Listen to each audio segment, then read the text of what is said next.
Single displacement reaction की बात करते हैं जी। जैसे कि यहाँ पर एक लिखा हुआ है कि सिंगल, सिंगल का मतलब होता है जी वन, और डिस्प्लेस करना यानी कि किसी को ऐसे कोई ऐसा केमिकल आएगा या कोई ऐसी हमारे पास एक चीज आएगी जो दूसरी चीज की जगह को डिस्प्लेस कर देगी, यानी कि चेंज इन पोजीशन हम लिख सकते हैं कि एक चीज की वजह से दूसरी चीज की जगह जो है वो चेंज हो जाए, तो उसको हम कहते हैं चेंज पोजीशन। ठीक है। और उसके बाद इसको हमने किस में स्टडी करना है जी, जो हमारे पास केमिकल रिएक्शंस हैं केमिस्ट्री के अंदर, उनमें हमने इस चीज को देखना। अब ऐसा हुआ है कि हमारे पास एक ऑरेंज कलर की यहाँ पर बॉल थी, ठीक है, और यहाँ पर हमारे पास ऑरेंज और रेड कलर की, सॉरी, या पिंक कलर की आप बॉल ले लें, और साथ में उसके अटैच हुई हुई थी जी ब्लू कलर की बॉल। और ये था कि ये फिजिकली अटैच हुई थी, यानी कि इनको सेपरेट कर सकते हैं। अब क्या हुआ, ये जो ऑरेंज कलर की बॉल थी ये आई और इसने इस पिंक वाली बॉल को यहाँ से डिस्प्लेस कर दिया और इसको सेपरेट कर दिया। ठीक है।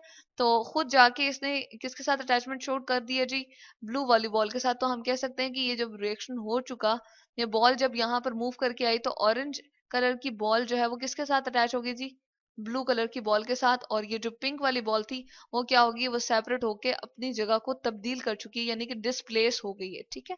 तो यहाँ पर क्या है, अगर एक चीज सिर्फ अपनी जगह को चेंज कर रही है इस पार्टनर में से, यानी कि इस, अगर हम बॉल को कहें कि ये पिंक कलर की बॉल है और उसके साथ ब्लू कलर की बॉल है, तो दोनों ये एक दूसरे के पार्टनर है।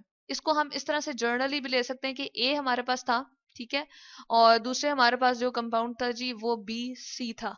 अब इस बी सी के दो पार्टनर हैं, एक तो बी है और दूसरा जो है वो सी है। ठीक है।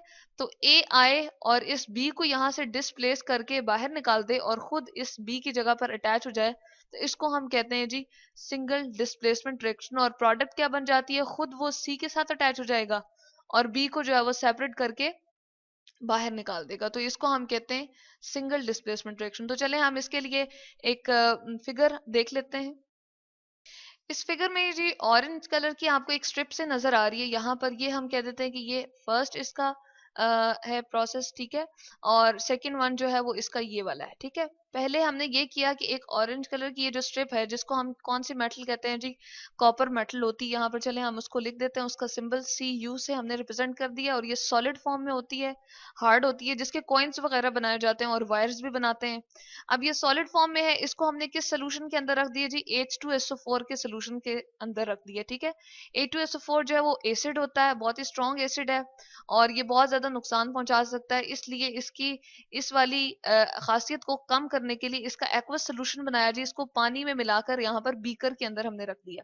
अब जैसे ही कॉपर स्ट्रिप इसके अंदर डाली है, तो क्या होगा, रिएक्शन इस तरह से प्रोसीड होगा कि कॉपर जो है वो डिस्प्लेस करेगा जी किसको, हाइड्रोजन को यहां से डिस्प्लेस कर देगा और खुद जाके SO4 सल्फेट ग्रुप के साथ अटैच हो जाएगा। तो हमारे पास जो प्रोडक्ट बनेगी जी वो क्या बनेगा, कॉपर सल्फेट। ये जो आपको ब्लू कलर का, स्काई ब्लू कलर का सोल्यूशन यहाँ पर नजर आ रहा है, ये किसका बन गया जी, कॉपर सल्फेट का सोल्यूशन बन गया है। और वो किसकी फॉर्म में, एक्वस फॉर्म में। एक्वस क्या होता है जी, जब कोई भी चीज लिक्विड पानी के अंदर हमने डिसॉल्व की होती है, तो वो उसको हम कहते हैं एक्वस फॉर्म। और पीछे क्या होगा कि ये जो H2 गैस है वो गैस बन के यहाँ से बीकर के ऊपर से इवॉल्व होने शुरू हो जाएगी। और हम यहाँ पर लिख सकते हैं इसको कि H2 जो है वो यहाँ पर सेपरेट हो गया, या उसने क्या कर लिया, अपनी जगह को तब्दील कर लिया और डिस्प्लेस हो गया।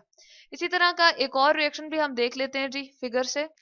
यहाँ पर आपको दो टेस्ट ट्यूब्स नजर आ रही हैं, एक ये है और कुछ टाइम के बाद उसकी हालत जो है वो इस तरह से हो जाती है। ये एक ही टेस्ट ट्यूब थी जिसके अंदर हमने ये सिल्वर कलर की आपको एक मेटल की स्ट्रिप सी नजर आ रही है या लंबी सी रॉड नजर आ रही है, ये जी क्या है, मैग्नीशियम मेटल है। तो इसको हम यहाँ पर लिख देते हैं मैग्नीशियम, और ये सिल्वर कलर की होती है। अगेन ये सॉलिड फॉर्म में होती है और अपने अंदर से करंट को गुजारने देती है, तो इसलिए हम इसको कहते हैं ये कंडक्टर है इलेक्ट्रिसिटी की। और इसी तरह से ये क्या है जी, मेटल की फॉर्म में। अब इसको जैसे ही हमने क्या किया जी, कॉपर सल्फेट के सोल्यूशन के अंदर डाला, और कॉपर सल्फेट के सोल्यूशन के अंदर डालने के बाद क्या हुआ है, उसका कॉपर सल्फेट का सोल्यूशन जैसे ब्लू कलर का यहाँ पर था, अगेन यहाँ पर शो हुआ है कि वो उसका कलर क्या था। यहाँ पर चले हम उसका फार्मूला लिख देते हैं। कॉपर को हमने Cu के सिंबल के साथ मेंशन किया, जबकि सल्फेट ग्रुप इसके साथ अटैच है। अगेन ये एक्वस फॉर्म में है, क्यों, पानी के अंदर ये डिसॉल्व फॉर्म में। ठीक है। अब जैसे ही ये रिएक्शन होगा, तो इसके नतीजे में क्या होगा जी, मैग्नीशियम यहाँ से आके कॉपर को अपनी जगह से डिस्प्लेस कर देगा, और कॉपर जो है आपको रेड कलर की मेटल नेक्स्ट ट्यूब में आपको नजर आ रही है, यहाँ पर सेपरेट होती हुई रेडिश ब्राउन कलर होता है इसका, सॉलिडिफाई होके सॉलिड हालत में यहाँ पर मौजूद हो जाएगी। और पीछे जो सोल्यूशन रह जाएगा जी वो किसका होगा, मैग्नीशियम सल्फेट का होगा। तो ये हमारे पास रिएक्शन जो है वो कंप्लीट हुआ। मैग्नीशियम सल्फेट का सोल्यूशन जो है वो एक्वस फॉर्म में है। अब यहाँ पर अगर मैं कहूँ कि सल्फेट जो है वो एक रेडिकल है और इसके ऊपर क्या वैलेंसी होती है जी, -2, जबकि मैग्नीशियम के ऊपर +2 होती है। इसके पास एबिलिटी होती है कि 2 इलेक्ट्रॉन अपने आउटर मोस्ट शेल से निकाल सकता है। इसी तरह से कॉपर और सल्फेट की बात करें तो सल्फेट पे अगेन -2 था, क्योंकि ऑक्सीजन की वजह से मोर इलेक्ट्रोनेगेटिविटी होती है, यानी कि इलेक्ट्रॉन को खींचने की ताकत इसके पास बहुत होती है। और कॉपर जो है अगेन मेटल है, तो अपने आखिरी वाले शेल में से ये 2 इलेक्ट्रॉन को निकालने की इसमें सलाहियत होती है। अगेन यहाँ पर यही वाली चीज सेम रिपीट हो जाएगी -2 और +2 के साथ। और यहाँ पर भी सल्फेट में क्या होगा जी, -2 और एक एच के पास +1 होती है उसकी वैलेंसी, जबकि यहाँ पर 2 है तो उसको मल्टीप्लाई बाय 2 करेंगे और इसके पास क्या आ जाएगा, +2।